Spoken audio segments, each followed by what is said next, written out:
আমাদের সভাপতি আজকে পরিবর্তন যত কান্ডারি দিলীপ মহোদয় সিটিকোনা থেকে রাজ্য সভাপতি দিলীপ ঘোষকে উত্তরীয় ঘুরিয়ে বরণ করে নেবেন আমাদের সম্মানীয় সভাপতি সিটিকোনা বসু মহাশয়।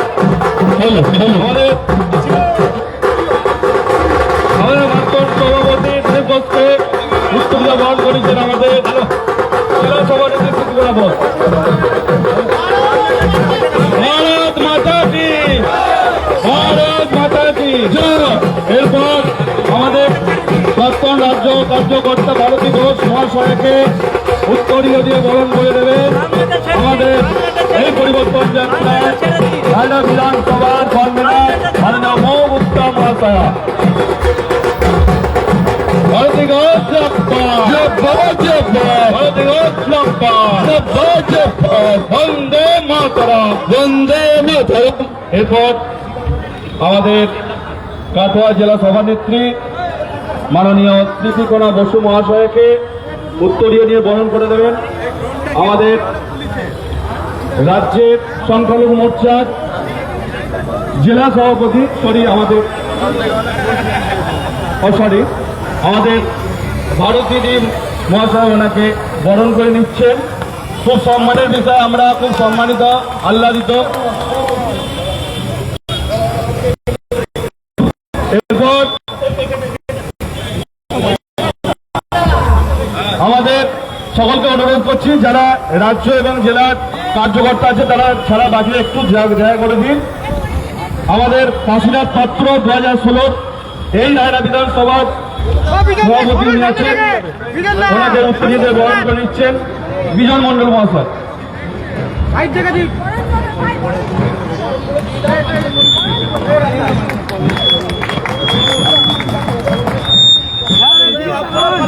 এরপর আমাদের বরণ পর্ব চলবে, তার মাঝে আমাদের সভানেত্রী মাননীয় সিটিকোনা বসু কণ্ঠে আমরা মূল্যবান বক্তব্য একটু শুনে নেব।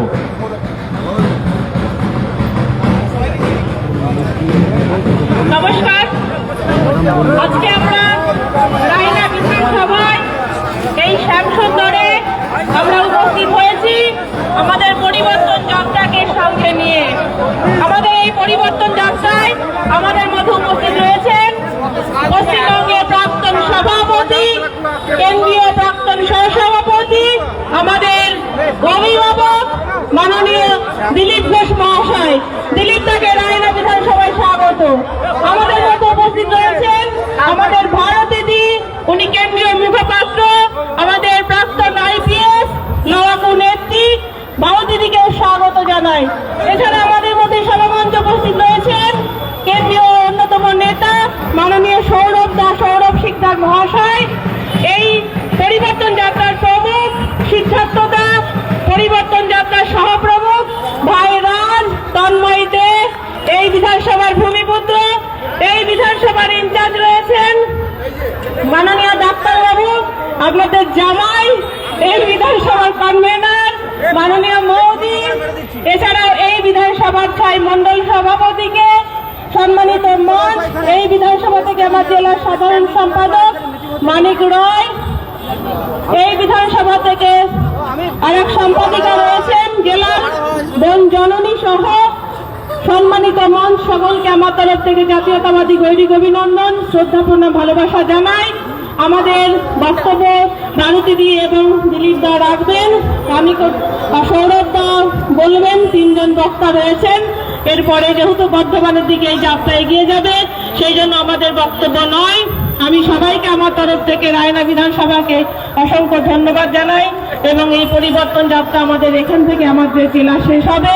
গতকাল কাটোয়া সাংগঠনিক জেলার কাটোয়া বিধানসভা থেকে শুরু হয়েছিল। কাটোয়া বিধানসভা অতিবাহিত করে পূর্বস্থলী, উত্তর, দক্ষিণ, কালনা, মেমারি, জামালপুরকে অতিক্রম করে আজকে এখানে রায়না বিধানসভায় উপস্থিত হয়েছে। এই পরিবর্তন যাত্রাকেও আমরা শেষ করব এখান থেকে আমাদের জেলাকে, তারপরে বর্ধমানের দিকে এগিয়ে যাবে।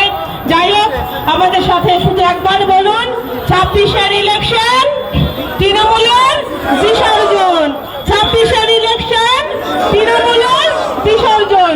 এই পরিবর্তন যাত্রার দুহাত দিয়ে যে মা বোনেদের আশীর্বাদ আমরা পেয়েছি, ও ভাইয়েদের আশীর্বাদ পেয়েছি, এর থেকে বোঝা যাচ্ছে আগামী 26-এর ইলেকশন কি হতে চলেছে। আর তৃণমূল সরকার যে ভয় পেয়েছে সেটা দেখেই বোঝা যায়। ভারতীয় জনতা পার্টির পরিবর্তন যাত্রা আসবে শুনেই তৃণমূলের পতাকা লাগিয়ে স্বাগত জানাতে লাগছে রাস্তার দিকে। ভারতীয় জনতা পার্টির পতাকাকে যাতে ঢেকে দেওয়া যায় সেই ব্যবস্থায় তৃণমূল কংগ্রেস করছে। দর্শকদের যে অনুরোধ করছি একটু বসুন, আমাদের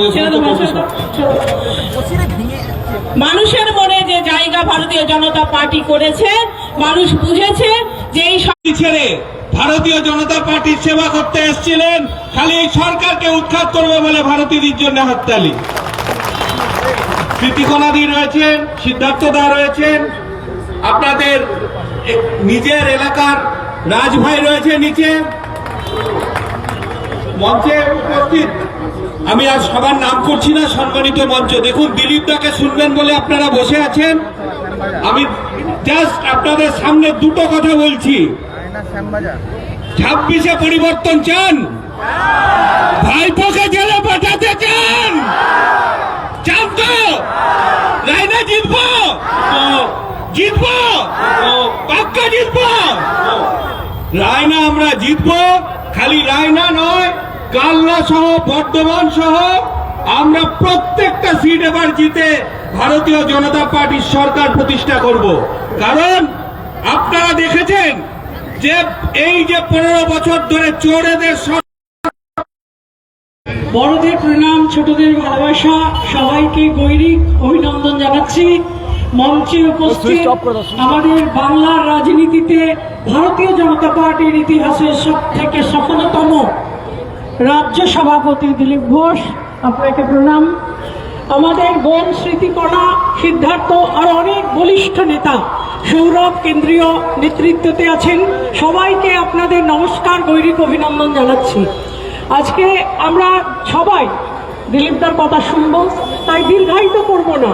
খালি আপনারা জানবেন যে যে সরকার মা মাটি মানুষের মন্ত্র নিয়ে এসেছিলেন, সেই সরকারের শাসনে আজকে মা রক্তাক্ত, মাটি রক্তাক্ত, মানুষ রক্তাক্ত, গণতন্ত্র রক্তাক্ত এবং আইন শৃঙ্খলা ধুলোয় লুটিয়ে গেছে। ইউনিফর্ম পরে যারা ডিউটি করছেন তারা দালালি ছাড়া আর কিছু করতে পারছেন না। তাদের হাত বাঁধা, পা বাঁধা এবং সমস্ত জায়গায় এই প্রশাসনের অত্যাচারে, পুলিশের অত্যাচারে মানুষ স্তব্ধ হয়ে গেছে। আজকে যদি এই মুহূর্তে দাঁড়িয়ে এই রায়নার বুকে কেউ যদি দুটো কথা বলেন সরকারের বিরুদ্ধে, কালকে সকালবেলা পুলিশ এসে আপনার দরজায় ঠকঠক করবে, করবে তো? আজকে আপনার বাড়ির পাশ থেকে বালি চুরি যাচ্ছে, বালির পাশ থেকে মাটি চুরি যাচ্ছে, পাথর চুরি যাচ্ছে। আপনি যদি কোনো কথা বলেন, সকালবেলা পুলিশ এসে আপনার নামে কেস দিয়ে আপনার দরজায় ঠক ঠক ঠক ঠক করবে। এটা একটা পুলিশ শাসিত গণতন্ত্রবিহীন রাজ্য হয়ে গেছে। এই রাজ্যে ন্যায় প্রতিষ্ঠা করতে গেলে, মানুষের যে অধিকার আছে সেই অধিকার প্রতিষ্ঠা করতে গেলে, আজকে আপনাদের বেকার যুবকদের আমাদের রাজ্যে ফিরিয়ে আনতে গেলে, তাদের চাকরি দিয়ে আত্মসম্মানের সঙ্গে বাঁচার অধিকার দিতে গেলে পরিবর্তন অবশ্যম্ভাবী।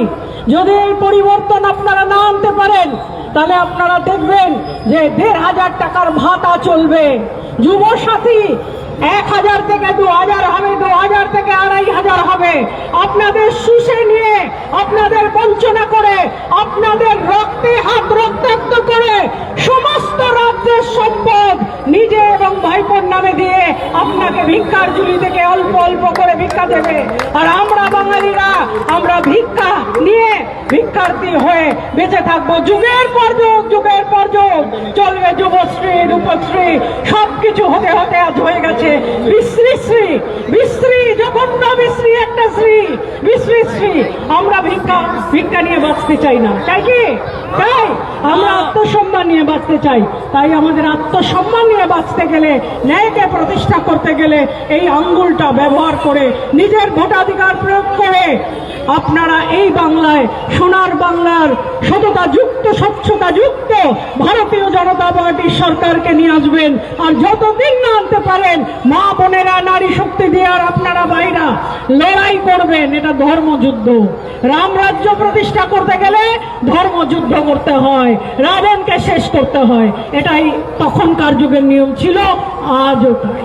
তাই অখণ্ড ভারত ভূমিকে স্মরণ করে, নরেন্দ্র মোদীজিকে স্মরণ করে, যিনি আপনাদের পরিবার মেনেছেন, যিনি আপনাদের কোভিডে ইঞ্জেকশন দিয়েছেন, রেশন দিয়েছেন, আপনাদের বাঁচিয়ে রেখেছেন। এই অদ্ভুত একটা জঙ্গলের সমাজের মধ্যেও আমরা আজকে বেঁচে আছি। আমরা আশা করছি যে আমরা কবে সোনার বাংলা দেখতে পাবো। সেই নরেন্দ্র মোদী সরকারকে নিয়ে আসুন এবং অখণ্ড ভারত ভূমিকে স্মরণ করে বলুন, ভারত মাতা কি, ভারত মাতা কি। পরিবর্তন আসবে তো অবশ্যই, লড়াই করবেন তো অবশ্যই, রায়না জিতবে তো, বিজেপি সরকার আসবে তো, ডাবল ইঞ্জিন সরকার আসবে তো, তৃণমূলের বিসর্জন হবে তো, বিচার হবে তো, বিচার চাইছেন তো। ভারত মাতা কি জয়, জয় শ্রীরাম।